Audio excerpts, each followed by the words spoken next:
Thanks for sticking with it. So, you were 18 when you 20. 20, Yep. but it's an interesting story how you arrived to work on this film. It was an ad. Yeah. Um, the short version, how I came onto the project, which was after Peter was underway with the first interviews. It was a classified ad in the back of a magazine. It was, a little tiny fine print classified ad, which read, I can still remember exactly what it said. We are looking for a non-sexist gay male to work on a documentary about gay lifestyles, no experience necessary, just insane dedication and a cooperative spirit. So that kind of set the tone for the project. Were you already a filmmaker, or? I was a film student. I was taking some filmmaking classes, and I just had gotten into a film program.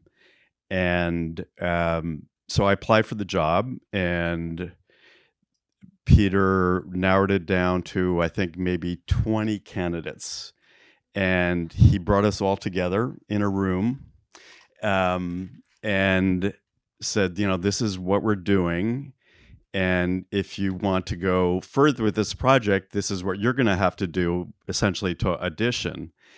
And he had us each, he said, you're going to go and find somebody to interview, find a gay man to interview.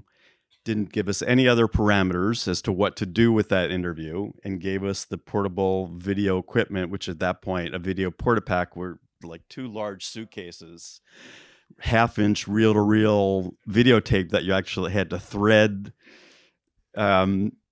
which is really amazing to think about. And that was it. I mean, that was really how Peter went about bringing us all onto the project. And I guess my interview spoke to him in some way, because I was invited to join the project, as was Andrew, the two of us at that point, Andrew Brown. Can you?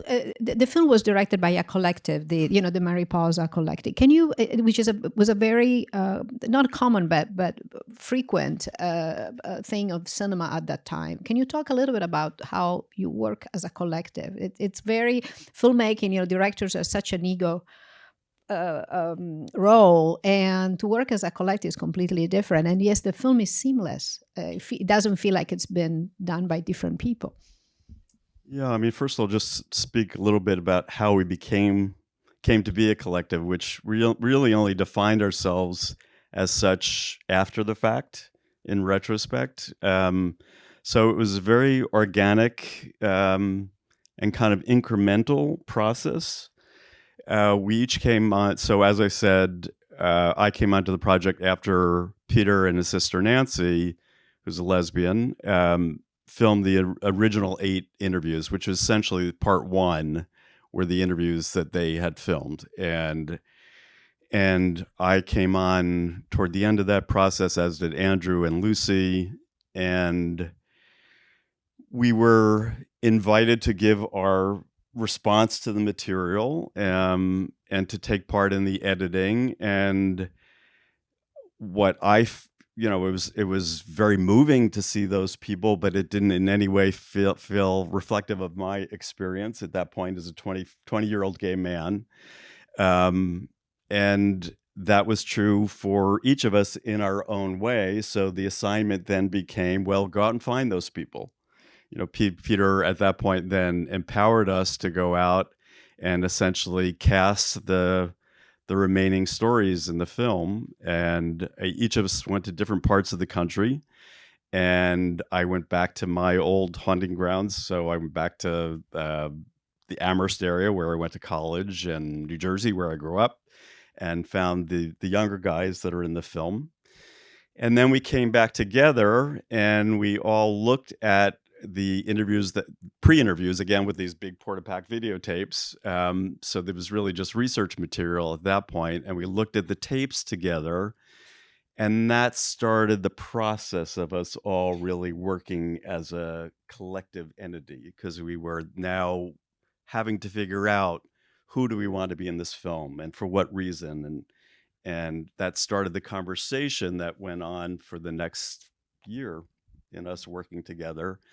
And, um, to Peter's credit, once we went into production, he at that point realized it was really his film up until that point, and he realized it could no longer just be his film, that for the benefit of the project, it had to become something different. And it was very emotional for him to have to give up that control, and that power, but he did it, wholeheartedly, and none of us had filmmaking experience really. So when we went out, to do the shoots, it would just be two of us. You could see in the one shot in the mirror, you see sometimes Peter's doing the interview, sometimes me, and the others on sound, and that's how we did all the interviews. And whoever doing the interview was essentially the director of that shoot. Uh, None of us prepared questions in advance, so we didn't really, give input or feedback into what would be the content of each of the interviews. And the interviews were very conversational, as you see. I can't remember any of us ever like having a note in front of us with a question of I. It was very much in the moment and very much responding to what was happening in the moment. Well, the candor of the film is one of those. It's magic, you know. It's really, it's just so open, and there is something that is about the setting that it made me think about transcendentalist poets, you know, transcendentalist American poets when I look at the film at the first time. And was there where even the sets, you know, the background, the sort of green and bucolic and serene setting, was that something you guys discussed ahead of time, or each of you made that choice? Essentially, each of us made the choice. And Peter, because none of us had the filmmaking experience that he had, he would very much kind of just supervise to make sure everything was going the way that it should go. But yeah, for that one example, David with the in front of the daisy pond, I just found the location. We needed to find a location, and I found the location. So yeah, each of us were pretty much responsible for setting up the shot. Richard, how did you happen to be on the project, and what was Buena Vista? What was like the Buena Vista band in San Can Francisco? I just ask Rob a quick question about that? So was Peter at that shoot that you did? Was he at all the shoots?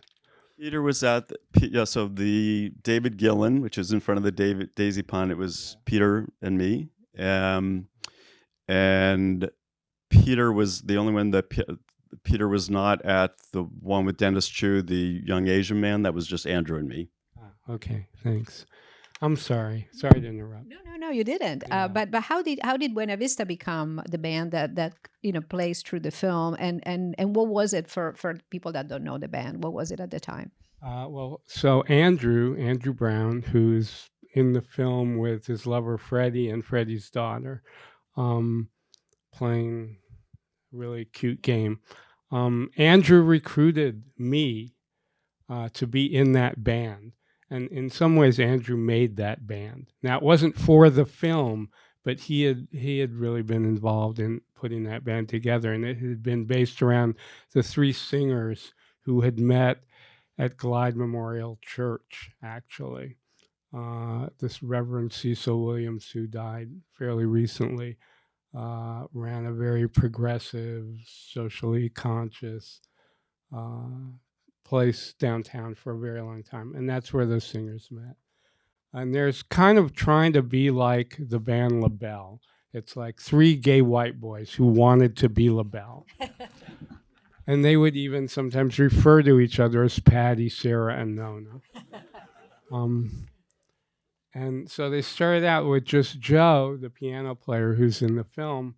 And then I don't know at what point Freddie got involved, and there was a conga drum player. And Andrew, I think when y'all were on the East Coast in 1976, and I was on my first tour ever with the dance music theater company called Tumbleweed. And some of us were busking in Sheridan Square, and Andrew saw us, and he had seen me play with someone in San Francisco named Blackberry. And he said, I want to talk to you. Here's my number. When you get back to San Francisco, call me. And so that's how I got in that band. And for me, it was heaven in a certain way, because I'd been in San Francisco for maybe 5 years at that point, playing in all different kinds of bands, different kinds of situations. But here was a gay band. And that was something novel at the time. I know it seems hard to believe. And there were certainly gay people in lots of bands, but to do something that was sort of so out gay not in a camp kind of way, but in a serious and an earnest kind of way, and playing with rock instruments, that was novel at the time, and it was really fun to do.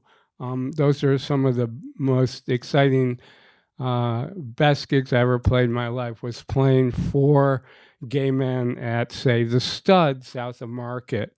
It was kind of music by us, for us. And it was really kind of magical. I think probably not that much of that comes across in the film, so I just wanted to let you know what we thought was going on. Rob, David had some wonderful word at the beginning saying what the impact that this film had on him when he saw it. You're really young as well. How impactful was both on your personal life and also on your upcoming career? Yeah, well, it set the template for certainly for my career and my methodologies as a filmmaker. I think everything that I've brought to bear on probably every film I've done since has its foundation from this project. How to regard talent, the people that you're working with in front of the camera. I think that just setting the stage so that the situation is conversational, and that I'm no different from you on the other side of the camera, which was that was the paradigm for that project. I try and have that kind of working attitude on every project. Even I think even in working with actors, I think working in documentary and working with people in that way informed how I work with actors, because actors are real people too, and it's all about making people comfortable in front of the camera. So that's just one aspect of the filmmaking process. But I learned all my skills on that film. I learned how to be a director. I learned how to be an interviewer. I learned how to edit. So that was my film school. That was my my master's and my PhD program was in that project. It was, as we were talking about last night. I mean, the film was shown in PBS. It must have been extremely impactful and kind of a big deal that public television would show this in 78, right? 78 was on public television. It was in theaters before that, which was also a big deal for an independent film, for documentary, for queer documentary. That was all new and quite radical. Yeah, I think it was a cultural turning point for certainly for our community, and I think for people who had who were open enough to see the film, that were if they weren't part of the community. But the film had to hold a lot. There was looking at it now, I'm just thinking of all the responsibility that film had to hold in its time, because nothing like it had ever been done before. So we had to cover so much ground. We had to cover so much ground in that film. But ultimately, I think it was most meaningful for those of us who were queer identified, who had just never had the opportunity to see anything like it before. We were just beginning to self-identify, and until we could self-identify, the culture couldn't really identify us. The culture only could identify the stereotypes and all the negative notions of what it meant to be queer. So until we claimed ourselves and started to represent ourselves in our to our own truths, the culture couldn't reflect that. And I think this was the start of that. I just mentioned, I remember the night it opened at the Castro Theater, which was December 1st, 1977. Castro is a famous independent theater in San Francisco, legendary. Similarly, Artie Bresson's film Gay USA had opened at the Castro around the same time. I just remember the line snaking down Castro Street, around the corner on 18th Street, down to whatever that next block is, and the feeling of anticipation of people standing in line. And we weren't going to see Dark Victory again. Or The Women. We were again seeing something made about us, by us, and in some sense for us. And it was just so celebratory and such a great moment. Yeah. Raise your hand if you have a question. There is one right there. I saw it when it first opened in New York. And at the time, I was very struck by the sort of range of gay stories. What struck me tonight was how racially diverse the film was. Yeah. So I feel like gay films have struggled ever since. They're very, very white. So was that intentional on all your part? Was it just how it happened? I just was like, this was the most major piece of African Americans in gay films really until Moonlight. Can you talk a little bit about that? Well, we were diverse as a group, the six of us. Andrew's Black. So he certainly was looking for his experience to be represented. But yes, it was very intentional, very much part of the conversation. Because when the 8 interviews had been filmed, and when the rest of us joined the project, the remaining 18 had not yet been cast. So that was very much part of the conversation.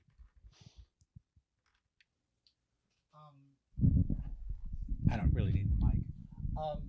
A comment and a question. No, please use it because a comment and a we're question. Taping it. Yes.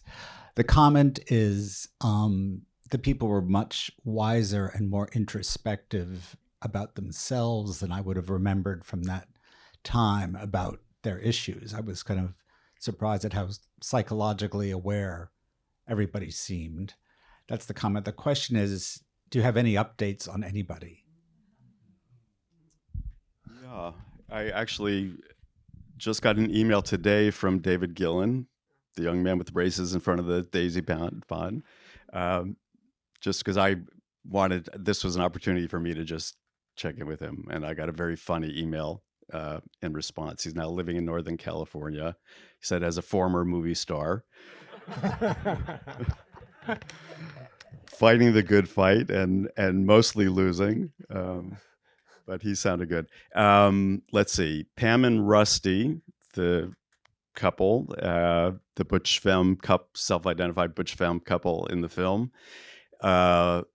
As of when we did the updates in 2007, they were still very much together with 9 grandchildren and 3 great-grandchildren.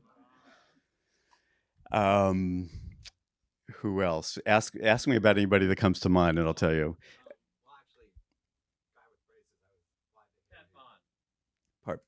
Pat Bond died in sometime in the mid-90s. And sorry, I just got very choked up because this is the anniversary of Peter's death. Peter Dare died on this day in 1996. Yeah. And as did too many other men in the film. Michael Mintz, the African-American student at Princeton, died in the 90s of AIDS. Yeah. Donald Hackett, the black man, died of AIDS. Rick Stote's partner, David Clayton, died of AIDS. A couple of guys in Buena Vista. Yeah. At least 2 of the singers you see The singers haven't fared very well. There were two more after that, and I think only one of them's still around. Yeah, but the instrumentalists are around. Go figure. But on the DVD, there are interviews with several people, those were done in 2007, so you can see them more recently. Thanks. I found myself wondering just that question, because I was struck by the light in everyone's eyes in this film, almost to a person. The light in their eyes there was such a sense of hope. And I was holding that in my heart with the knowledge of what was to come in the next couple of years. And I wonder now, as the film is approaching its 50th anniversary, if you could talk to the timeline and how, coming back in touch with the film over the decades, how the different decades have touched this film and where it has taken you. Yeah, I hadn't seen it in probably almost 20 years. Wow.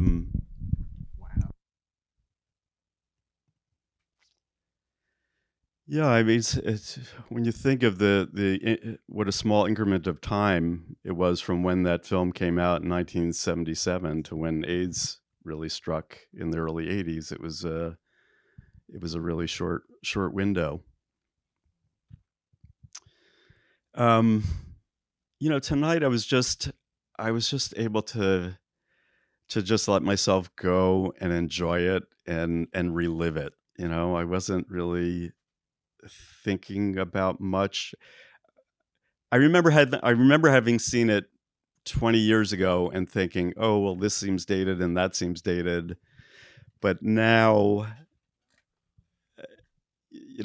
as Lucy Phoenix, one of the filmmakers, said in the DVD interviews that we did, she said, the truth is never dated. And that really struck me tonight too. Okay. Can I say something? You something go to first. that.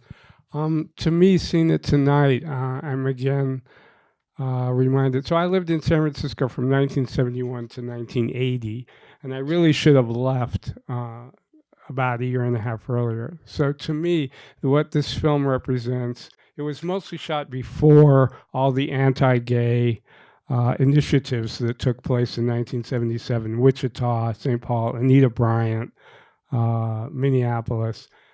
It was mostly shot before that and sort of doesn't really address it directly. And I think that optimism is indicative of this, what to me is this halcyon period in gay life, which is between Stonewall and the assassination of Harvey Milk. And that, I think that optimism, what you see in people's eyes, I think that's what comes across, where there was really a feeling, especially in San Francisco, that we were making something new and something exciting. And if you read Francis Fitzgerald's book, Cities on a Hill, it's about four sort of, well, semi-intentional to some degree or another, communities in the U.S. These were long articles that were in the New Yorker. And she describes, she goes around with Army Maupin on Gay Freedom Day in 1978, and she talks about the gay world of San Francisco. And to me, that's just an amazing time. You see that the stage for Gay Freedom Day 77, which was shot. I remember being on that stage, and then in 78, and just looking out at the Civic Center at, I don't know, 40,000 people or something, and just feeling this tremendous sense of community and accomplishment and of a fantastic new world that we were creating. Yeah.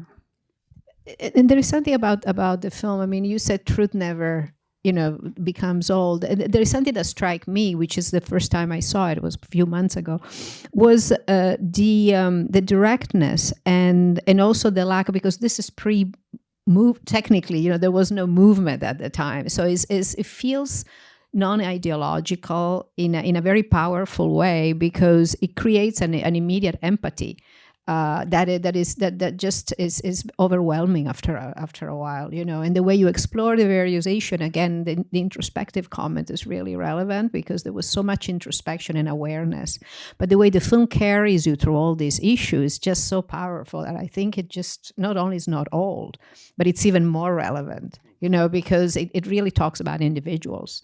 And so that was not a question, it was a comment. I think there was one here, right? Right here. I want to comment that the close-up facials were extraordinary. And my question really is, when was it filmed? Was it all in 1978, or 76 and 77? Yeah, 76 and 7? Considering that, I don't remember any film that had such close-ups that were so crisp and full of expression. I mean, that really made the film. Thank you. Yeah, thank you. And that was just, those of us, whoever was doing the interview was also operating the camera. So that was a little tricky, but it also just really created the sense of connection with the subject and the interviewer, because they're talking right to the camera, to the person behind the camera. And as we're operating the camera, you're just going intuitively based on what you're hearing and what the conversation is as to when you think you should be going in close and when you should be pulling back. And sometimes it seems like we got it just right, and sometimes I'm looking at that, we should have been in a close-up. But I think there's Nick there. Yes, Giulia, picking up on your point about it being non-ideological, the intimacy and the informality of the interviews was so moving, and they always say that, like, it's relationships that change your mind more than arguments. And so someone will say, well, I didn't quite understand this issue until I had a brother or a kid or a parent who was gay, and the film gave that to people so effectively, and that's hard to achieve. So thank you. I think we have one question there. Thank you so much, and what an incredibly moving film. I know you said some of it was, or a lot of the interviews were done in San Francisco and in Amherst. Could you say some of the other locations that you found people? Several of the women were in North Carolina. Let's see. I'm going through name some people for me that will help me. I think Rosa, or New Mexico. New Mexico. Okay. Yeah, outside of Albuquerque, New Mexico. Yeah. And John and Harry, also the older male couple that was also in New Mexico. Okay. Betty's in New York, right? Pardon? Betty is she in New York? The black lesbian. Betty Powell, the African American woman, was in New York City. Yeah. Thank you. Can I suggest we move this upstairs and have a toast to the film and the filmmakers and continue the conversation more informally? So thank you so much for coming.